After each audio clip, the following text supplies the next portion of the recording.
Praise the lord. ఉదయకాలం దేవుని యొక్క వాక్యంలోకి మనము వెళ్ళినట్లయితే అపోస్తులుడైన పౌలు 1 కొరింథీయులకు రాసిన పత్రిక 6వ అధ్యాయం 19-20వ వచనం మనము ధ్యానిస్తాం. మీలోనున్న పరిశుద్ధాత్మకు ఆలయమై ఉన్నదని మీరు ఎరుగరా? మీరు మీ సొత్తు కారు, విలువ పెట్టి కొనబడిన వారు కనుక మీ దేహంతో దేవుని మహిమపరచుడి.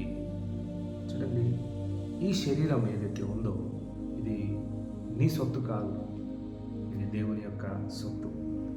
మీలో ఉన్న పరిశుద్ధాత్ముడు మనలో ఉన్నాడు. కాబట్టి ఈ శరీరము దేవుని ఆలయమై ఉన్నది.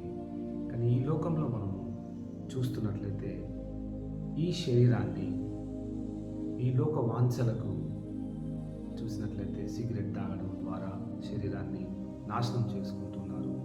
ఆల్కహాల్, డ్రగ్స్, ఎన్నో గాంజాయి తాగుతూ యవ్వన ప్రాయంలోనే వారు తుదిముట్టించుకుంటున్నారు. వారు నిత్య నరకానికి వెళ్ళుటకు పాత్రులై ఉన్నారు. కానీ దేవుడు ఎంతగానో బాధపడుతున్నాడు. ఏమంటున్నారు? మీలోనున్న పరిశుద్ధాత్మకు ఆలయమై ఉన్నారని మీరు ఎరగరా? మీరు మీ సొత్తు కారు. మనమందరం ఎవరి సొత్తు? యేసయ్య సొత్తు కదా. మనము రాజులు చూసినట్లయితే ఎందరో రాజులు రాజ్యమేలి అంతరించిపోయినారు. కానీ దేవుని వాక్కు, దేవుని యొక్క సొత్తైన మనము ఈ లోకంలో కానీ పరలోకంలో కానీ ఆయన విలువ పెట్టుకొనబడినటువంటి మనం అందరం సజీవులమై ఉన్నాము. మనం ఈ లోకంలో మరణించినా కూడా నిత్య రాజ్యంలో దేవుడి మహిమపరచటకు మనల్ని లేవనెత్తుతాడు కదా. ఒక చిన్న ఉదాహరణ చూసినట్లయితే ఈ లోక వాంఛలలో సిగరెట్ తాగుతూ క్యాన్సర్ తెచ్చుకొని చనిపోతున్నటువంటి బిడ్డలను చూస్తున్నాం.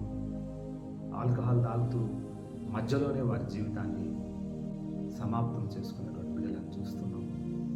ఎందరో దేవుని యొక్క ఆత్మ కలిగినటువంటి ఈ శరీరాన్ని టాటూస్ చేతులలో రాసుకుంటూ ఉంటారు కదా.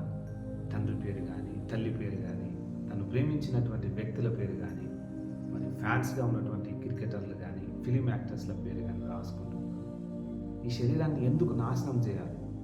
ఈ శరీరము ఎందుకు ఈ విధంగా ఈ లోకంలో నాశనంగా కాబడి ఈ లోకంలో అనారోగ్య పాలై మనం చనిపోయి నిత్య నరకానికి వెళ్ళవలసిన పరిస్థితి వస్తుంది. మనందరికీ దేవుని వాక్యం ద్వారా మనల్ని హెచ్చరిస్తున్నాడు. ఏమనంటాడంటే, మీలోనున్న పరిశుద్ధాత్మకు ఆలయమై ఉన్నదని మీరు ఎరగరా? మీరు మీ సొత్తు కాదు. మరి ఎవరి సొత్తు? యేసయ్య సొత్తు. మనమందరం ఎవరి సొత్తు? దేవుని సొత్తు. కాబట్టి సొత్తైనటువంటి మనమందరము దేవుని రాజ్యంలో నడపబడాలని విలువ పెట్టి కొనబడి ఉన్నాడు. ఎవరు విలువ పెట్టినారు? నీ కొరకు నీ తల్లి కానీ, నీ తండ్రి కానీ ప్రాణం పెట్టిందా? మీ సోదరులు కానీ ప్రాణం పెట్టిందా? కాదు కదా. మన అధికారులైన మన కొరకు ప్రాణం పెట్టిందా? కాదు కదా.